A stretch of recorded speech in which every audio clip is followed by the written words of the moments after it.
Hey guys, Omar here, broker and CEO of Alden Mortgage and Ome Realty. So the SB 91 bill, God bless it, thank God that it finally came here, but it got passed back in January. It's a piece of legislation that had to get passed through to kind of help the landlords and the renters simultaneously.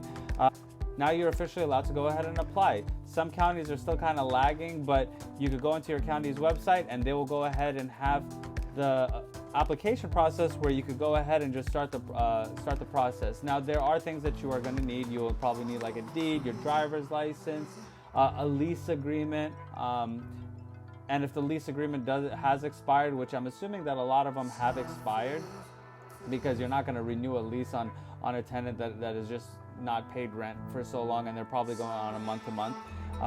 You'll need the month-to-month agreement, and you'll also have to understand that you'll relinquish 20% of the rent amount owed, right? So the 20% that you have to do, they will cover 80% of it. The landlord has to agree to these terms, and once he does, they are looking to go ahead and push the funding pretty quickly. As far as they say, you never know. I mean, the bill got passed in January, February, now we're in March. It's taken a little for the application process to actually begin.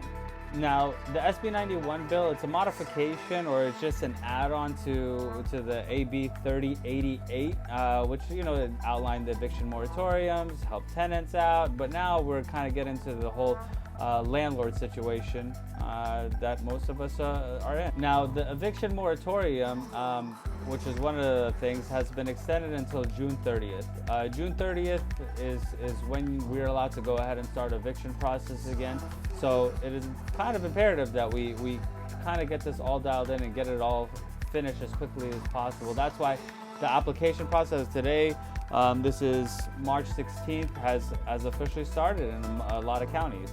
Now, the tenant portion of this. Okay, so just know, as far as tenants go, you right now could pay 25% of the total rent due, but you are going to have to pay the remaining balance all back by June 30th. So June 30th comes around and you don't pay the back owed rent, and that's why this bill is really, really important for you. You're gonna have to go ahead and pay a lump sum, which, who wants to do that? That seems ridiculous. It's just so much. Why put yourself in that much debt? Now, another really good reason of why it is really imperative that everybody starts the application process now, that we have about, I think they dumped in about $1.5 billion into this program, which delinquencies are much more. So you're going to have property management companies that are going to be jumping all over this. You're going to have landlords that are going to be jumping all over this. You're going to have tenants that are just kind of backed up that are going to be jumping all over this. So the quicker you get your eyes on your application, the better off you are. Now, there are a lot of other things that we have pushed back. Small claim courts, if you are going to go through the eviction process, has been pushed to August 1st. So they have to pay before, still by the end of June 30th. July comes around, you could start the eviction process, and then on August 1st, you could go ahead and start the eviction process. Now, as far as getting the money for these programs, now it's going to be a 3-tier cycle. The first one is going to be for people who are, 50% below the medium income level. They're going to get priority over everything, as they should. They're struggling the most, so that will be the first phase. Now, the second phase are going to be with communities that have been really, really affected by COVID-19. They're going to go ahead and hit the second phase of distribution. And then the third phase is going to go ahead, as far as the distribution of funds go, it's going to go to the household incomes that have an 80% medium income or below of where they live. So let's say, for instance, the income is, just around numbers, is $100,000. That's the medium income, and that household is making $80,000. You're going to be in the third phase. And then, of course, if it's $100,000 and you're making $50,000 under, you're going to be in the first phase, vice versa. Now, if you are a tenant and you are going to go ahead and qualify, you have to have at least one household member that is maybe collecting unemployment or has collected unemployment. You have to show that you have significantly been affected by COVID-19 in order to go ahead and qualify for this bill. The second part Now the second part of this is one person has to be like, you know what, we're on the verge of being homeless right now. This is really, really, really bad. Like you have maybe backed up utility bills, you have job is like you've been furloughed, or your hours have been reduced, or you know, it has to show that you are really, really, really struggling and things just haven't been looking good for you. Now, to keep going on with this, now there are other really, really good things. Now, let's say, for instance, you are done at the place that you're at. You know, you and your landlord, or the tenant and the landlord, you guys are just not getting along, and you're like, I'm just gonna go to another place. This is just getting too much for me.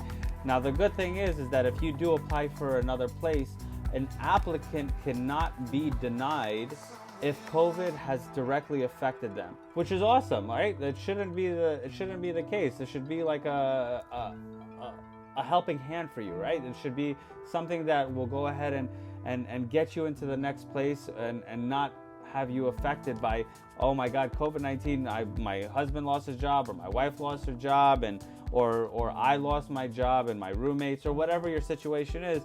It should not affect your further, should not affect you renting later on. Now, the last piece of this is a tenant protection part of it. Now, if you are 80% of the median income, right? If you are 80% of the median income, a landlord like myself, we are not allowed to go ahead and sell that debt to a collections agency, which if we do, you know, kind of get in a little bit of trouble, but we cannot sell that debt. If we pass this and we qualify, we are not allowed to sell any additional debt into a collections agency. But however, if you are above 80%, if you are that 80% medium income, if for instance, let's use that $100,000 mark, if you make $100,000 and that's the medium income, well, then we could still sell your debt if we choose to, and you will still be put in collect. So I hope you guys like this video. Please note, I am not an attorney. This is not legal advice. I highly recommend anybody to go ahead and talk to your county first. Your county will probably be your best bet as far as getting any assistance whatsoever on any of this. And if they don't, then you go talk to a lawyer. See if anybody will go ahead and give you a little bit of assistant help. There's a lot of free programs out there. Your county does provide free legal services for people that have been directly affected by COVID. So kind of do your own research, but I hope this helped out some of you guys. And if you like the content, please go ahead, like, subscribe, comment. And if you are looking to buy a home, we do have up to 50% commission rebate programs. If you are looking to see getting me lending advice, like us to take a look at it. We are a lending company as well, so I'll be more than happy to take care of anything that you might need. Till next video, guys. Thank you, and bye. Okay.